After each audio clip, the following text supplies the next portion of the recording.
welcome aboard. Once you have located your seat, we ask that you please step out of the aisle. Hey there, aviation enthusiasts and curious minds. Welcome back to Zippec Productions. Today we're diving into a fascinating topic that might leave you questioning the need for speed in the skies. Yes, you heard that right. Despite all the technological advancements, passenger planes are flying slower than their predecessors from the past. But why? Well, in this video, we'll unravel the mystery behind this intriguing trend. So better buckle up as we're about to take off into the world of aviation. Getting started with a speed shift. Back in the day, planes like the Concorde and the Boeing 747 were the speed demons of the skies with their roaring engines, leaving us all in awe of their rapid journeys. But you know what they say, times change. The aviation industry took a U-turn, shifting its focus from breakneck speeds to a more leisurely pace for today's commercial planes. Now you might wonder why the sudden need to slow things down. Let's find out. Well, it wasn't exactly sudden. It was more like a slow and steady transformation that began in the late 20th century, especially after the dreaded 1970s oil crisis hit us like a ton of bricks. As fuel prices shot through the roof, airlines had to put their thinking caps on and find ways to cut back on those costly fuel bills. So what did they do? They decided to take it easy on the accelerator. Yep, you got that right. Gradually, they started reducing the cruising speeds of airplanes. For instance, let's take a trip down memory lane on the 1960s when the Boeing 707 was all the rage. It zipped through the air at a cool 600 mph. Fast forward to the present, and the modern Boeing 787 Dreamliner cruises at around 560 mph. Now, that may not seem like a huge drop, but boy, does it make a significant difference in fuel savings over long distances. Alright, let's talk fuel efficiency and cost savings, the real MVPs behind the slower flight speeds. As the years went by, the cost of aviation fuel decided to play a little game of up and away, leaving airlines scratching their heads and looking for clever ways to cut down on those fuel bills. And guess what? Slowing down the planes turned out to be a genius move. You see, modern aircraft manufacturers have cracked the code to design planes that are super aerodynamically efficient at lower speeds. So flying at a more leisurely pace doesn't mean sacrificing safety or comfort. It's a win-win situation. How cool is that? Here's the science behind it. When an airplane goes zooming through the air, it has to battle a pesky force called drag. Try to hold it back like a persistent friend who just won't let go. But when you ease up on the throttle and fly at a slower pace, that drag force takes a chill pill, and the airplane glides more smoothly through the skies. And guess what happens when there's less drag? You got it, less fuel gets guzzled up. That means airlines can save some serious bucks in fuel costs. And hey, when they save, we save too. Lower operating costs could even lead to more affordable ticket prices for us passengers. So next time you find yourself on a slightly slower flight, remember, it's all for the greater good of fuel efficiency and our wallets. Moving on, well, aircraft designers have always had one powerful nemesis, physics. They kept pushing the boundaries of speed, but then they ran head-on into a big bad barrier called the speed of sound. You see, when an aircraft cruises at subsonic speeds below the speed of sound, the air around it behaves nicely, flowing smoothly like a well-choreographed dance. But as the plane approaches the speed of sound, things get a bit chaotic. Enter the transonic regime, with its crazy high drag hanging out between Mach 0.8 to 1.2. That means more power is needed to overcome this drag, making the plane less fuel efficient. So no wonder our typical commercial aircraft prefers to chill at around Mach 0.8. Now let's talk about the allure of going supersonic. The only real champion of supersonic travel was the legendary Concorde, as we've mentioned earlier, once operated by Air France and British Airways. It was the epitome of speed and luxury. But there's always a but, right? When an aircraft breaks through the sound barrier, it creates a thunderous shockwave known as a sonic boom. Picture that: window smashing, car alarms wailing, and 999 calls being dialed everywhere. So even though we could technically fly faster, the sonic boom is a deal breaker.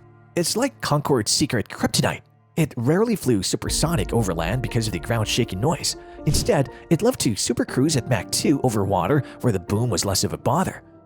While we dream of zipping through the skies at supersonic speeds, that pesky sonic boom is holding us back for now. But who knows? Maybe one day we'll crack the code and have a more eco-friendly, quieter way to fly faster than ever before. Let's now take a detour into the world of environmental considerations, a pretty big deal in today's flying scene. You know, as our awareness of climate change and its sneaky accomplice, carbon emissions, has grown, airlines have been feeling the heat to do their part in saving the planet. It's like a call to action for them to be the eco-warriors of the skies. So, how do they answer this call? Well, one of the cool ways they've embraced sustainability is by slowing things down a bit. Yep, right, slower flight speeds to the rescue. Flying in a more relaxed space isn't just about saving fuel. It's also a ninja move to reduce those pesky greenhouse gas emissions produced by airplanes. And when it comes to Mother Earth, every little bit counts. By adopting these fuel-efficient practices, airlines get to show off their green side and attract all those eco-conscious travelers out there. It's like the airlines are saying, hey, we care about the planet and we're doing our part to keep those carbon footprints in check. Well, air traffic and congestion also have a role here. You won't believe how busy the skies have become. With more flights than ever before, it's like a traffic jam up there. And just like our trusty traffic cops on the road, air traffic controllers have their hands full managing this airborne frenzy. They've got to juggle flight routes and speeds to ensure everyone keeps a safe distance from each other. That's where slower flight speeds come into play. By taking it down a notch, planes give these controllers some breathing room to steer clear of potential conflicts and keep the sky highways flowing smoothly. It's like dancing in the skies, making sure everyone gets to their destination safely. And let me tell you here, planes nowadays are getting higher but slower. Alright folks, let's take a trip to higher altitudes and explore why modern airplanes prefer the skies above. First off, we've got those supercharged engines. Thanks to mind-blowing technological advancements, airplanes today boast engines that are crazy efficient. That means they can easily soar to higher altitudes without breaking a sweat. Now get ready for a magical equation. Higher altitudes, less air resistance. Yep, up there the air density is slower, giving those planes a smoother ride through the skies. Less resistance means they fly more efficiently, shipping less fuel along the way.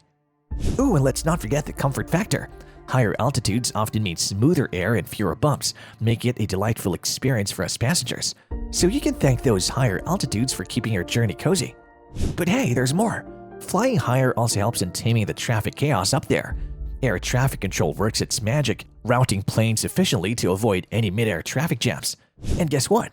They even got a little boost from the jet stream, a high-altitude air current that helps planes save fuel in time during those long flights. But hey, before we get carried away, let's remember there are limits to how high we can go. Factors like air pressure, oxygen levels, and temperature set some boundaries. So commercial airplanes usually find their sweet spot between 30,000 and 40,000 feet, with 35,000 feet being the most common cruising altitude. Time to see the future of supersonic technology. Ah, the Concorde, a marvel of its time, but ultimately discontinued due to various issues. However, hold your breath for some exciting news on the horizon. The supersonic future is getting real. Yep, lately we've seen a surge of interest in developing next-gen supersonic aircraft. Companies like Boom Supersonic and Aerion are working their magic to address the challenges and make these speedy dreams come true. Alright, slowing things down in the fast lane of aviation, let me sum it up for you guys. Sure, speed had taken a bit of a backseat, but guess what? Passenger comfort and safety are still riding shotgun. As airlines focus on cutting operating costs, we've seen some amazing innovations that benefit both airlines and us passengers. It's a win-win. But here's a juicy tidbit. The future could bring back the need for speed. Yep, ongoing research in supersonic flight might just unlock the secrets to faster air travel that's efficient and eco-friendly. So brace yourself, my friends, as the skies of tomorrow are full of exciting possibilities. And there you have it. So, have you ever wondered what the future of air travel holds? Are we going to see a resurgence of faster than ever supersonic flights? Join the conversation and share your thoughts and experiences in the comments below. Well, thanks for watching Zippec Productions, and we'll see you in the next one.